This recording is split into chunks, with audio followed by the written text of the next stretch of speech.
right, welcome back to the Inside Edge, the May edition. This is Paul Zwaska, your host, and we're on location today. We've spared no expense.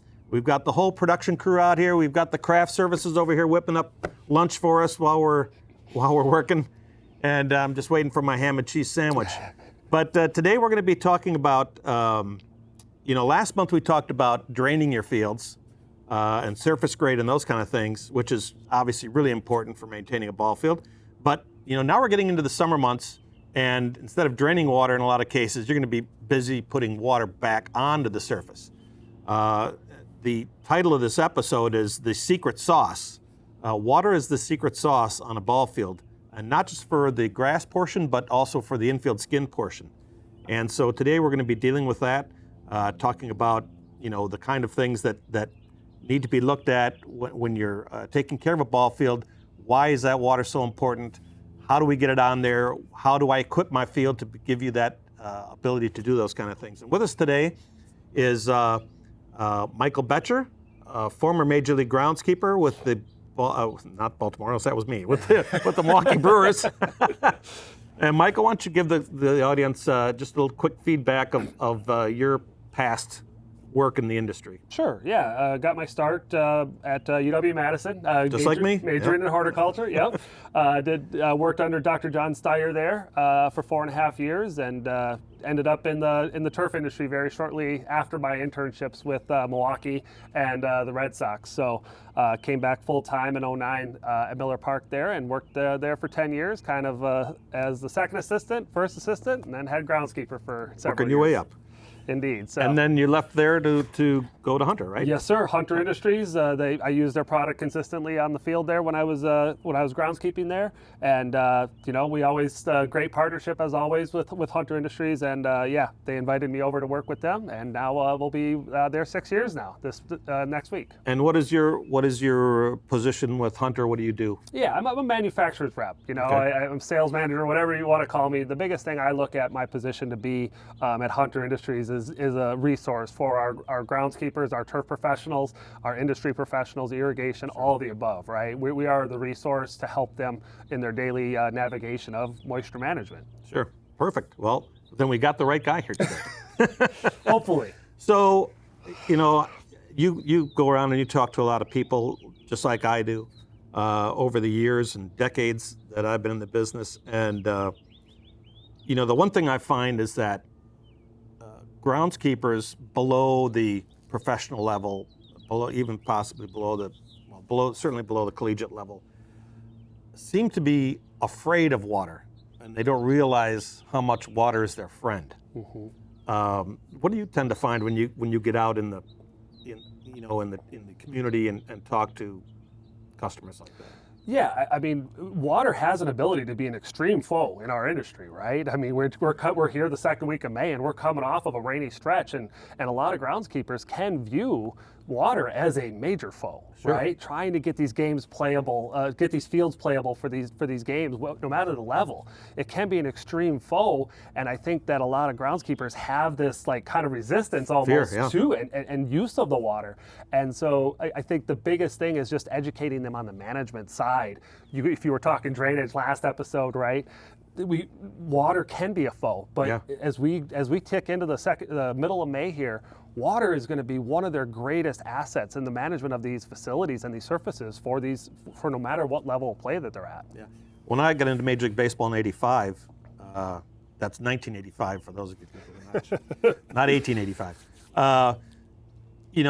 Pat Sanderon, who was the head groundskeeper at the time with the Brewers that I was working under, we didn't water the fields back then like we do now professionally. We didn't put as much water on. It was more just dust suppression more than anything else. Mm-hmm.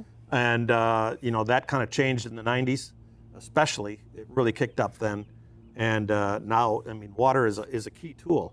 And, when you get out to these recreational fields, quite often you don't find any kind of watering out there, even for the turf.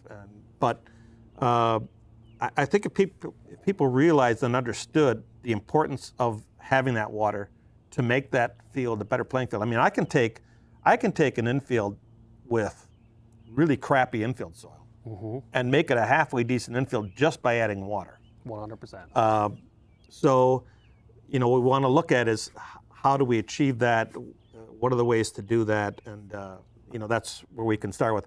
When I was with my previous employer, Beacon Athletics, we had a test site at a Little League complex, and when I first got there, all they had for irrigation was they had a hose hydrant on the outside of the gate at each field. The garden hose, and Yep. they would run a line of sprinklers. They'd run 500 feet of hose and 3 sprinklers, and the water just barely be dribbling out because there's so much friction in that hose. There's just not enough pressure left by the time you got to it. And when I found out what size pipe they had feeding it underneath, they were 1.25 inch poly pipe, I said, we can change this, and let's get some quick couplers out on these fields that we. I wasn't even looking for a automated system at the time. I just needed to get water out there in the infields, and I'll drag hose and hook up, sprinklers to those all day long. But I needed water for the dirt. Yes. And so we changed those out, and it was a world of difference. And we were at the end of the city water main in that situation. Our static pressure was 15 pounds. Oof. Yeah, it was bad. It was ugly. But we had a guy in the organization. He had a son playing there, and he volunteered. He was a plumber, and he volunteered his services to put in a booster pump. Oh, perfect. To hook up to the city line. And, we went from hardly any pressure to having 90 pounds of pressure, and, it just changed the world up there to those fields. Yeah. And drastically improved those fields. So and we'll walk around a couple fields here in a little while to talk about this, but first of all, let's talk to people and let them know what is a quick coupler. Mm-hmm. So why don't you go ahead and explain that to these people? So just for a quick visual, here's a quick coupler, the valve with the actual quick coupler that you can put into it and pull water out of the system. So it's pretty standard, tool in terms of the irrigation world. And what a quick coupler allows us to do is to pretty much, it's exactly as it says, right? It comes in, it's a coupling, and it allows us to get quick water, to an area. And so we can install these quick couplers throughout the course of the field, right? And with the clover leaf that we're sitting inside here today, they're all skinned infields, right? Yeah. And the ability to have these quick couplers kind of spaced appropriately around that infield skin is crucial so that your groundskeepers can tap into water and get that necessary water down as needed. And so it just gives our groundskeepers the ability to get water where it is needed effectively. Yeah. And these get, excuse me. Yeah. These get buried, basically with the top of the cap here is at just below surface level, maybe quarter to half inch below finished level. Mm-hmm. And then, people just go in with a key like this and go in. Now this is a 3/4 inch quick coupler, right? Correct. Yeah. And normally you're going to go with something of a 1 inch or 1 1/4 inch key. Right. Because if there's anything you're going to need when it comes to watering infield skins, it's volume of water. So you've got to have the right size feed pipe going into a quick coupler system to be able to provide the water, and you're going to need pressure. Volume and pressure are the two things that you absolutely need. So, for sure. And it's probably, you can't say, okay, you need basically this much, because it's all going to depend on the size of the system, correct? Sure. 100%. Yeah. I mean, you got to look at, get an irrigation professional involved. And when you're doing these designs on these fields, do a proper test in terms of pressure. What's your flow rate, right? What you're able to get at that system. And like the plumber did for you there at West Madison, right? In terms of saying, hey, we are going to need a booster pump because we don't have the pressure available as needed. So it's always bringing the right people to the party and saying, okay, cool, this is where we're at today. What do we need to get to ensure that we can properly irrigate, whether it's a clay infield, the turf infield, or whatever it might be? What's the best specs that we can get out of this? Yeah, and that's the key for a lot of small associations is, check around and see if you've got a plumber in your organization or a kid whose dad is a plumber, and see if they can volunteer their time to help cut costs of being able to put something like that in. The pump at the time, now this is 20 years ago or so, I think the pump at the time only ran us like $1,000. I think things have changed a little bit. I think they've changed it probably a little bit in that time. Sure, but I think. But still, it's I've always said that the one project you can do to a ball field with the biggest ROI, return on investment, Sure. is adding irrigation to your infield, even if it's just manual irrigation, because what you get back, you're able to hydrate your grass. Grass can recuperate much better when it's got that moisture available. You can keep your infield skin moist. You can wash your dugouts. You can, there's so many things you can do with that water there's so much return on that little bit of investment because it's not that expensive. It really isn't. Correct, and I think when you say that exact acronym ROI, right, the return on investment. If you have your groundskeepers, that are chasing for water every day, the time and energy that goes into chasing that water out there is going to be one of the biggest sucks on them in terms of labor and energy. Yeah. Right, and so being able to tap into water efficiently for these groundskeepers is a huge asset to their everyday work. Now let's talk about something that I see quite a bit. And that is, quite frequently you'll see architects design in a line along the back arc, operating off an automatic irrigation system. And sometimes they'll be also on the infield. They'll have automatic heads that will pop up and shoot water on the infield skin. Yes. Not very effective, unless, of course, you've got dead calm winds. And even then, you still got to worry about having the perfect pattern. Spray pattern. Sure. I've always said there's only one person better than God at watering an infield, and that's a human with a hose. Very true. Why don't you talk a little bit about that, about watering using these automatic lines? I mean, if it's all you've got, it's better than nothing. Correct. Yeah. Don't get me wrong. Correct. That's a great way to state it, Paul, is that no water, or any water is better than no water. That's right. Okay. And so, yes, a lot of designs, a lot of architects, what we see, especially if we have a turf infield surface and just a clay kind of the diamond, right? Just the skin itself is clayed. We do see people put a lot of high-speed rotors that pop up in the grass still, because obviously when the rotors are working in that infield clay, the calcine clay particles and stuff, it can be a very harsh environment for those risers and pops, right? So we a lot of architects like to put that row, but behind that back arc to shoot up and then shoot in.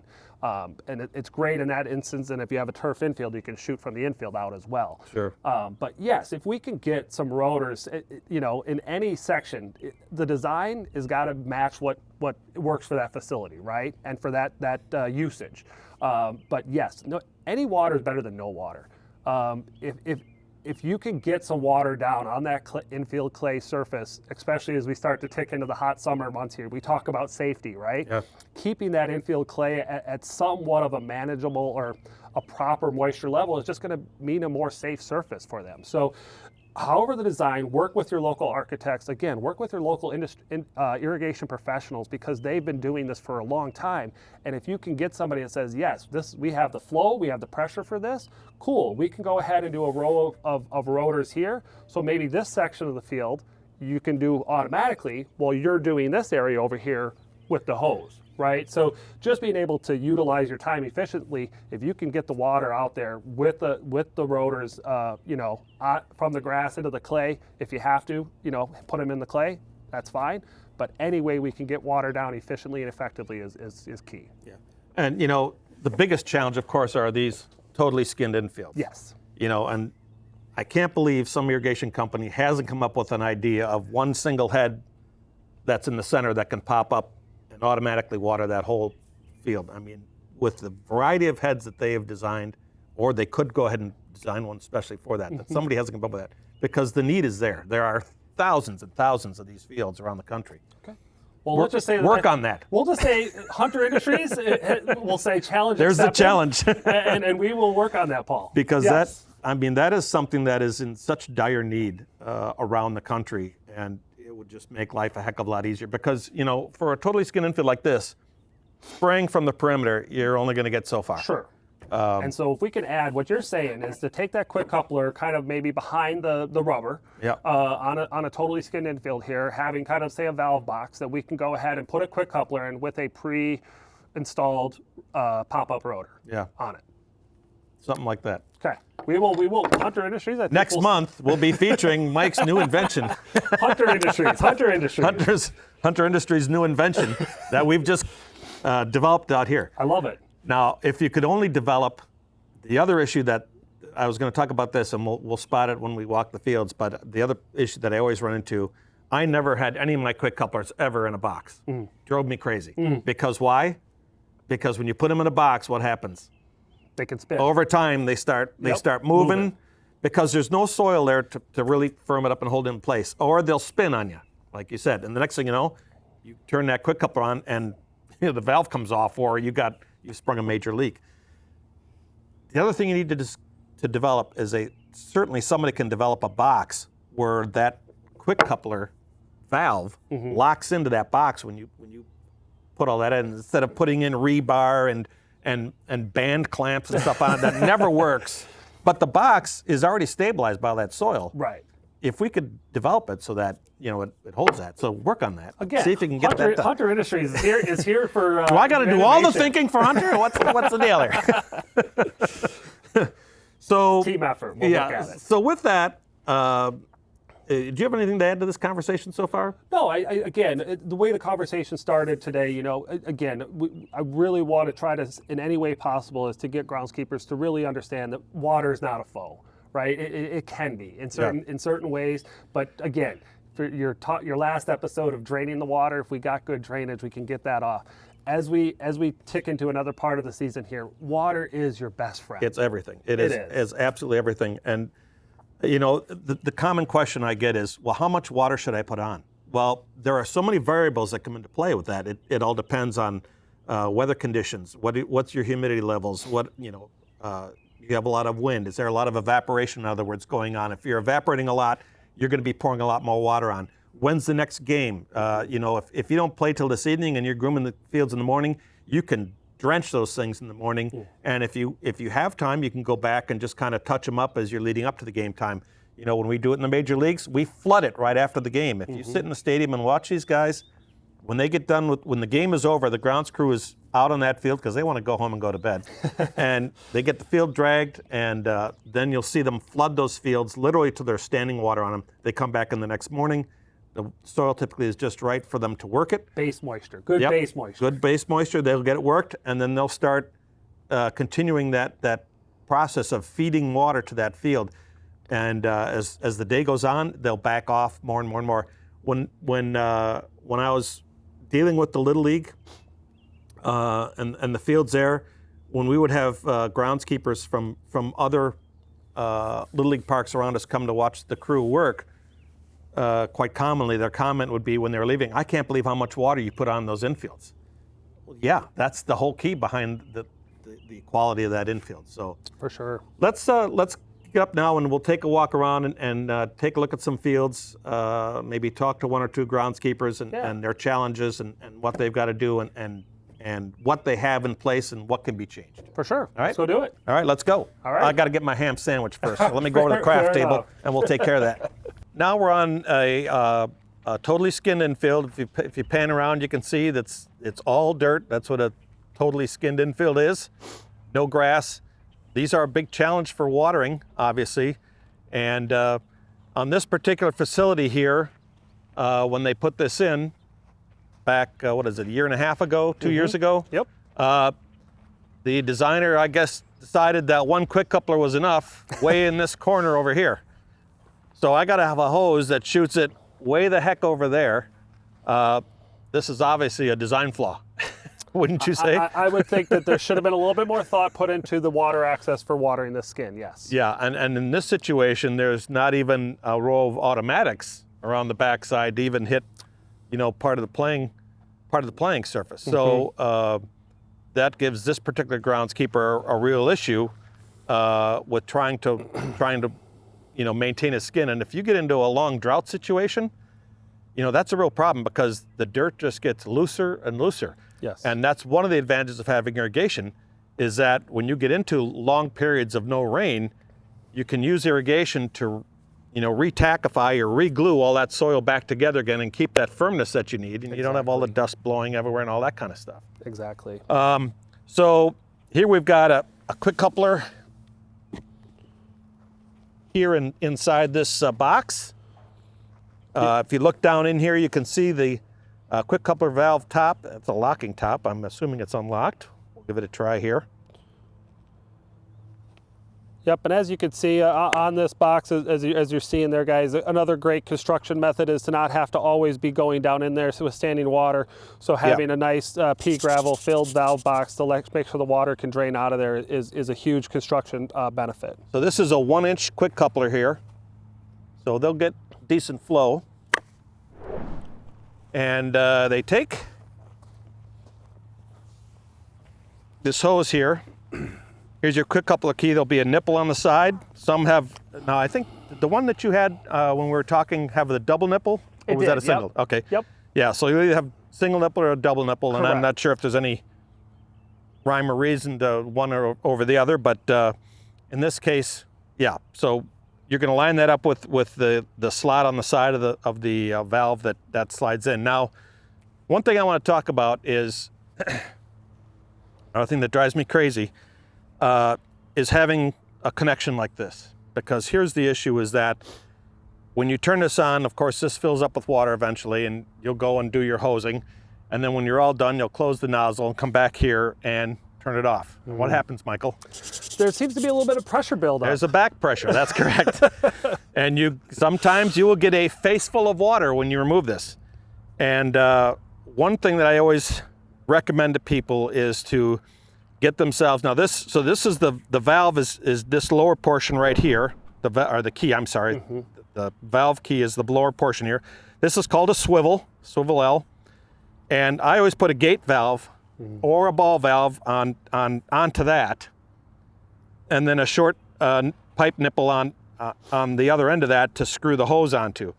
Why is that significant? Because then you can isolate that pressure, that back pressure that's in that hose, so you can, when you're done hosing, you've got the valve closed on there. You turn the valve closed on top, and then you can take this and remove it. Okay, that isolates that back pressure in the hose, so that then once I remove it, I can go back to the nozzle and just open it up, and it'll shoot that what little bit of pressure is left out there. So just a little lesson there. And maybe I'll take a bath today. We'll see. So we take and I confirm that your nozzle's closed, Paul. So we're good there. Thanks. I forgot to do that. Here's another challenge too, by the way. If you take a look here with this box, you've just barely got enough clearance for this handle to get around here. I mean, I'm scraping the grass here. It'd be nice if that elevation of this was up just a little bit higher. But the same thing here, you'll see, if you look in here, you can see down in the box, there's some rebar right here that's been pounded in next to it, and they've probably got it banded below grade there to hold that, to try and stabilize that. Over time, what we tend to see is these will loosen up with that. If I was putting this valve in, I would have put in a winged valve, which has the valve body has some wings coming off on the side, so that when you bury this like it is buried now, it works against the ground, so that valve can't spin with time. Yep. So just another thing to look at. Michael, I'll let you talk your way through. How would you water this infield? Yeah, it's got to be systematic, right, Paul? That's correct. I will be your hose man. Well, I don't know if this is the proper way to do this, but one thing is always directional, right? So one thing as a groundskeeper that we always used to think about and had to talk about was wind, right? Correct. So we're always looking at wind. So as Paul alluded to on the start of this section here, is that we have one quick coupler here down the first base line.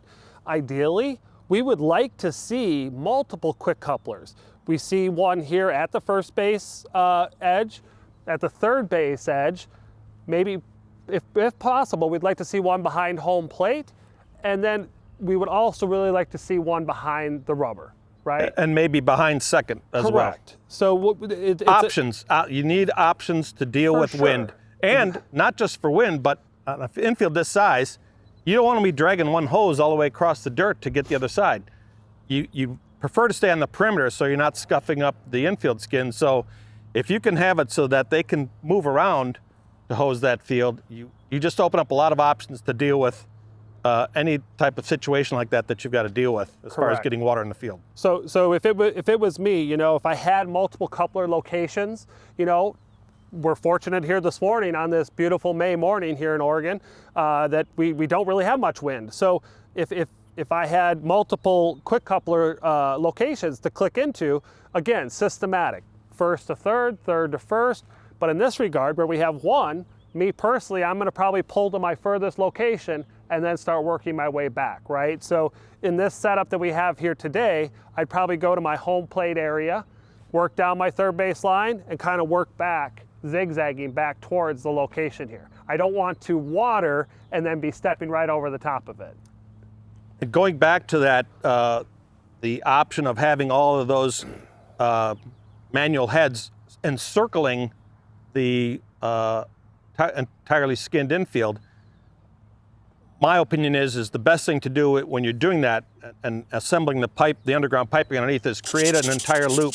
So your main feed comes in and it tees off, and then you're going to make an entire loop of pipe.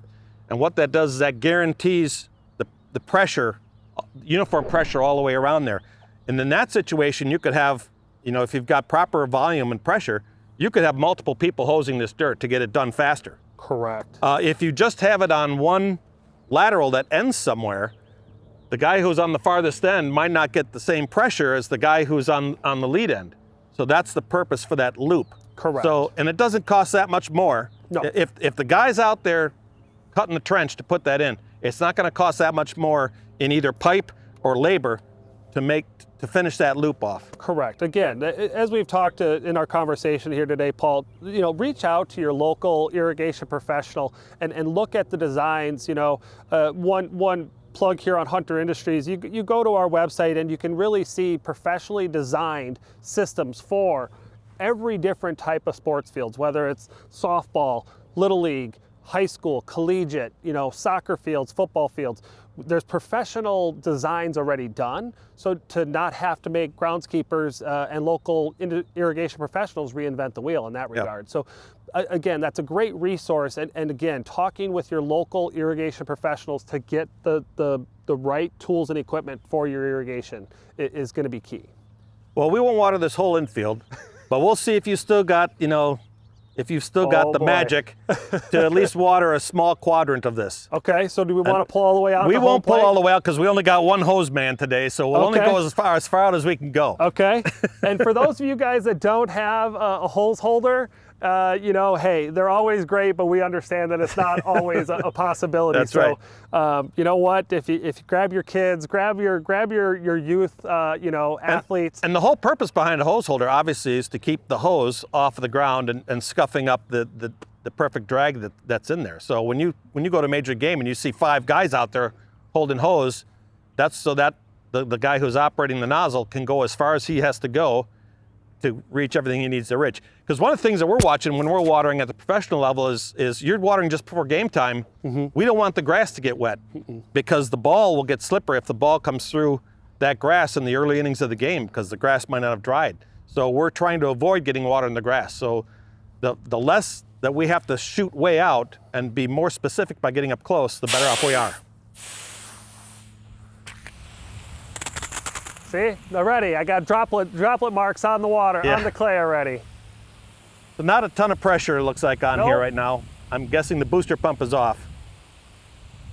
And I believe they're trying to irrigate one of the other fields here. Oh, you're right. Paul, yep. on the clover leaf here. Yeah, that's stealing off some of our pressure right now. Exactly. You can see it in the distance. The field next to us has some irrigation on. And I'm doing more of a pregame water here today than a morning soaker, Paul, right? Yeah, that's correct. Now, when you're watering, what I always tell people is that, you water the farthest out first and you work your way back into where you're going to come off of. Well, why is that? Because if you water the close stuff up first, now you've got to try and water the stuff that's farther off. You're going to drop water in the area that you've already watered while you're trying to reach the farthest away. So you're always going to try and do the long stuff first and then come back close to you as you're finishing off. Exactly. And the more you can fog it, the better. You want that water to fall like rain. You don't want to beat it into the ground. Exactly. I'm a little out of practice, Paul, I got to say. Well, it's a little tough because you're dealing with low pressure right now because the irrigation system's operating elsewhere. Normally you'd have a nice mist here, although truthfully, it's not turned out that bad, to be honest with you.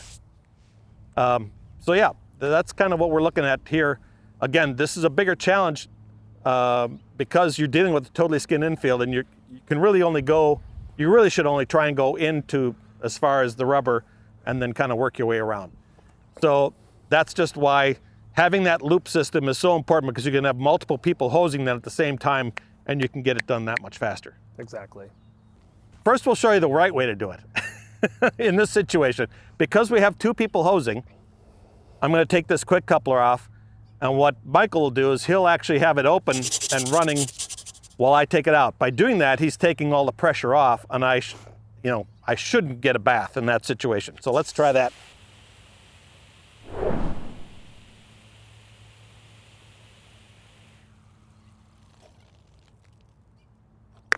No problem.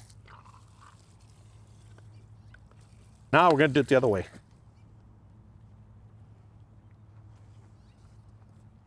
Yep. I don't have a change of clothes, so hopefully we'll see what happens. But I'm going to do this slowly. I can feel it already.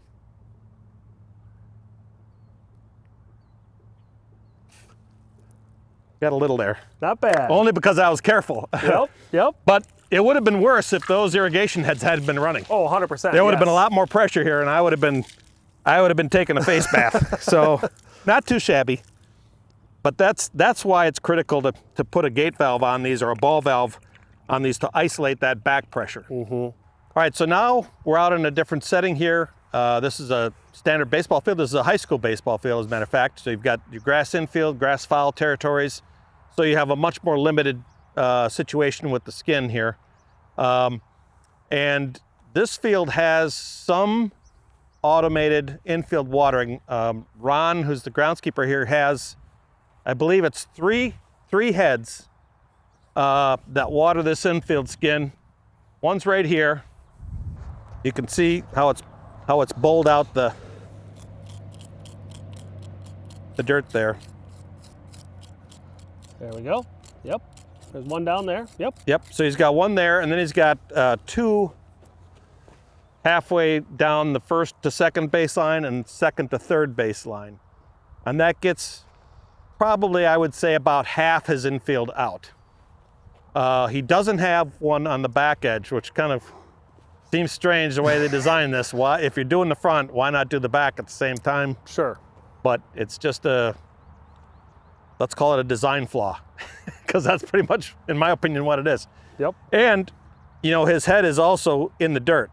And I told Ron, I said, nobody runs, on my field, we always had our grass edge damn near up to the string line of base space, because nobody runs on that inside edge, and that edge wears very little. And I think he's thinking about doing that here in the future, because obviously there's, like you said, there's a lot of wear and tear. When you've got a head going up and down in that soil like that. It's not like the grass here where you've got grass roots and everything that stabilize the soil so it doesn't hurt the riser. Correct. Which is the sleeve that slides up and down in the head. It doesn't hurt the riser as much as this really gritty top dressing material that we've got on there, and the soil itself. So that's the purpose for that. Yeah, we got some good base moisture here, Paul. Yeah, right around the head. She should have plenty. Yeah, right, exactly. And actually, Michael, why don't you show them how we test for moisture content on an infield for cleat penetration, since you're holding your knife. Yep.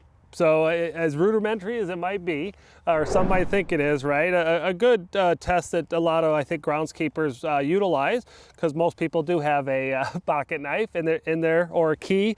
But a lot of times what you can do is you can just simply go in and push a knife or a key into the soil, and my knife is coming back up completely clean. It's coming in and out, and I could, without very much force at all, I'm able to push that knife down into the base clay material, and which is, as you can see right next to me here, you can see a baseball cleat here where there's the cleat marks that they've gone in, and all that's been displaced is the mark of the actual cleat. So yeah. If you look farther out where it was a little drier, you see how it chunked out a little bit. When you've got proper moisture in there, you're not going to get that. You shouldn't get that chunking out, although makeup of the soil does play into that as well. Cal Ripken's always told me that there's two types of infields. There's hard and dry and moist and firm. And moist and firm is what you want on your infield skin, not hard and dry. Hard and dry is more dangerous for those exact reasons. It's going to be more abrasive, and it's going to be a lot harder when you land on it if you're going to dive or slide into a surface. Whereas if you've got that moisture in there, you've got resiliency in that soil. It's going to be a much softer slide. The ball is going to actually bounce more true on a moist surface.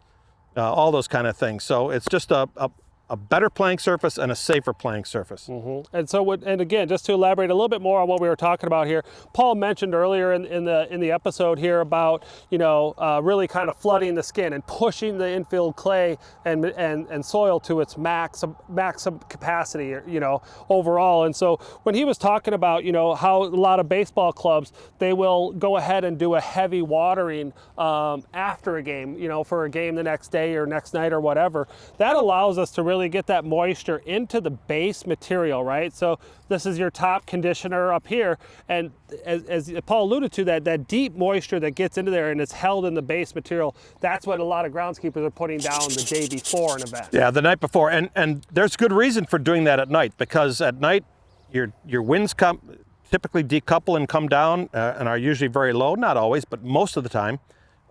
Your evaporation rate slows down to almost nothing because you've lost the radiation from the sun, you've lost the heat, and your temperature and dew point come together, which means your humidity is much higher. And if you've got higher humidity, you've got less evaporation. So if I'm a groundskeeper at a park system and I've got a tournament coming up the next day, that tournament wraps up 7, 8 o'clock the night before. If I can get a large amount of moisture into that base clay material the night before, I know I've set my field up the next day for success in terms of its base moisture. Yeah, you'll always see us at the pros at the end of a game come out, drag the infield, and flood it. We drag the infield obviously because we want it nice and smooth, but there's a reasoning behind that as well. If it rains that night, if you leave an infield pockmarked like this and it rains, the water's not going to run off very easily. And it can actually work against you in trying to dry this field up then in the morning.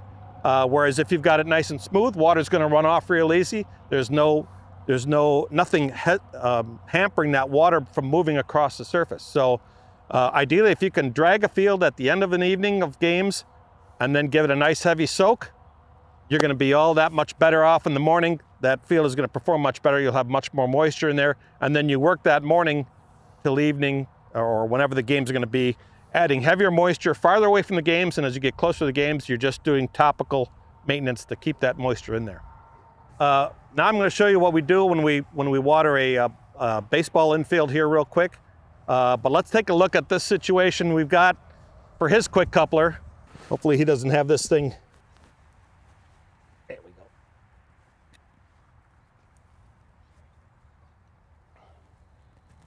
Tight. Well, we got it. All right, so here we got a situation with a swing joint.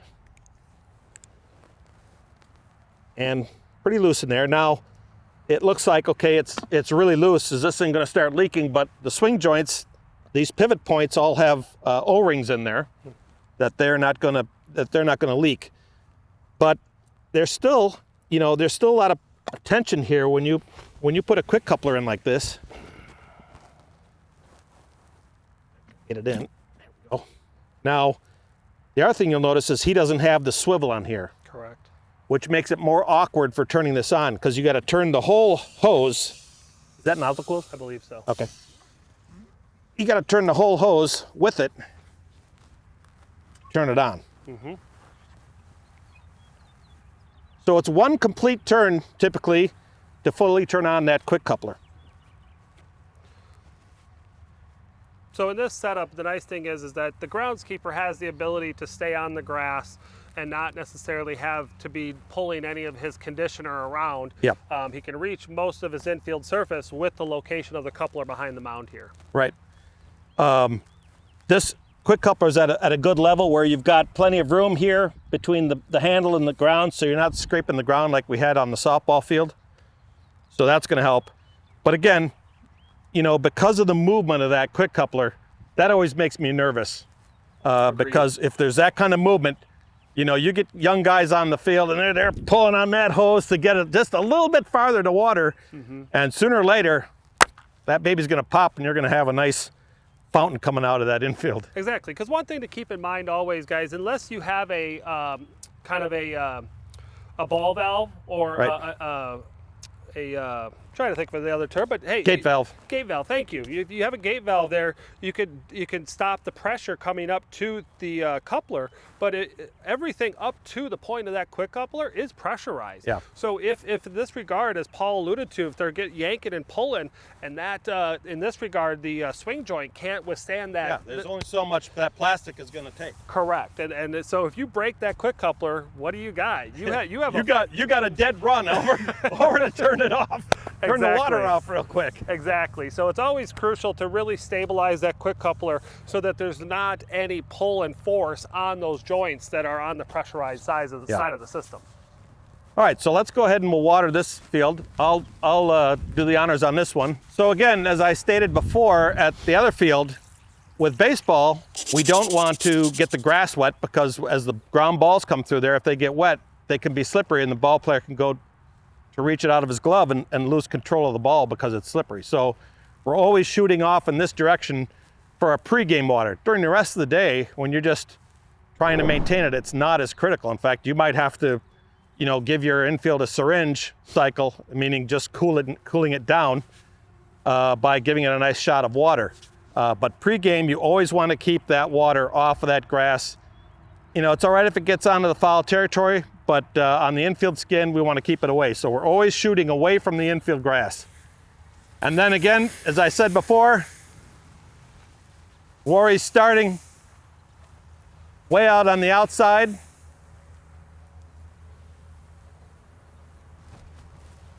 Learn your shake off. Break up those water droplets. They're too big out there.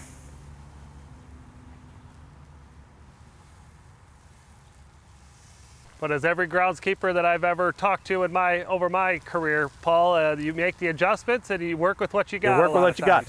Some water is better than no water. If it means you're only going to have big drops, hey, you know, that's better than having no water. It's just a much different ball field when you've got that moisture in there than when it's, like I said, hard and dry. It's just no fun. And so we just work our way around. Now I could have shot back towards the infield to get this wet, but I don't want to get that grass wet. It's almost game time. And the thing is, you only hear from the players when it's not right. That is correct. Whoops, I got to pay attention here. I'm still getting used to this particular nozzle.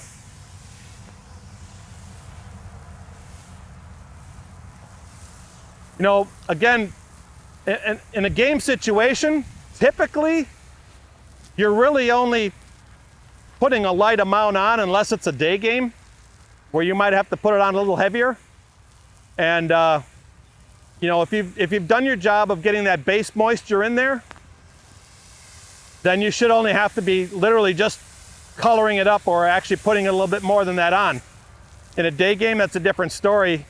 You know, in order to get it to last a decent amount of time, you're going to have to put more water on.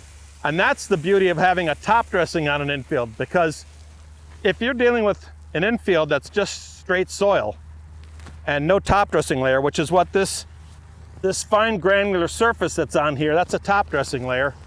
That provides you a little bit of a buffer zone as far as how much water you can put on. Without that top dressing layer, it could be potentially more sticky for the players with their cleats. The top dressing layer actually creates a buffer zone so that when they step on there, if it's a little muddy, it's not sticking to their cleats because they've got that layer of loose granular material that allows them to walk on it without picking up mud. And the other benefit of that top dressing layer is it also creates a nice sliding surface. You have a nice firm base soil and that loose top dressing layer on the surface. When the player hits that and slides, that top dressing material acts just like ball bearings and rolls that player right into the bag. And you know, that's how, when you go to slide on your home ball fields, you probably don't have that top dressing layer on there. You're going to end up like Charlie Brown, sliding up and coming up 5 feet short because you don't have something like this rolling you along. There's more drag when you don't have a top dressing layer on there. And the one thing I guess I will add in the spirit of moisture management here today, right? So as Paul was alluding to on the conditioner that's on the top of the surface, we're also conserving our moisture too. Right. So that conditioner on the top layer above your base material, the nice thing is that one, it does allow water to move through to your base clay material, your engineered infield soils. But then at the same token, one great thing to keep in mind on this, guys, is that conditioner actually helps keep that moisture in that base layer. So if we're playing a day game or a tournament on our fields throughout the hot parts of the summer and the season, the great thing about a nice conditioner layer is it really, once we do this watering at the beginning of the day or in between a game, it helps keep that moisture at the surface as well, instead of letting it pretty much all get radiated off with underneath the sun. Yeah, so a top dressing acts like a mulch on a garden. All right, it actually shades the lower surface from the solar radiation, and it slows the evaporative rate from getting down to the base soil. Okay, so that's what we're trying to achieve with that top dressing layer. It's helping us manage moisture. It allows us to put more water on in a pregame situation because of that buffering activity, but it also helps in slowing the evaporation rate from getting down to that base soil where you want to hold that moisture in for that added resiliency. And as we talked earlier today, Paul, right, you know how a lot of groundskeepers have a perception of that foe when it comes to water. And a lot of you groundskeepers listening here today, I think will understand that, we've heard of the terms of quick dry and all that stuff. And yes, calcined clay and conditioner has that capabilities to soak up water, but please, again, don't think of conditioner always as just soaking up water. It really provides a groundskeeper that ability to maintain moisture in that clay surface as well. Absolutely. So I could continue to go on here, but we don't have a game going on, so. And I'm still getting used to this. And one thing I will say, by the way, don't get cheap with your nozzles. Buy a really good quality nozzle. I mean, this one's all right. It was a little challenging for me to use, but a really good quality nozzle is going to probably run you $300, $400. Protect it, keep it in your pocket, don't let anybody else use it, but it makes a huge difference in applying water onto your infield skin. So make sure you get yourself a really good nozzle.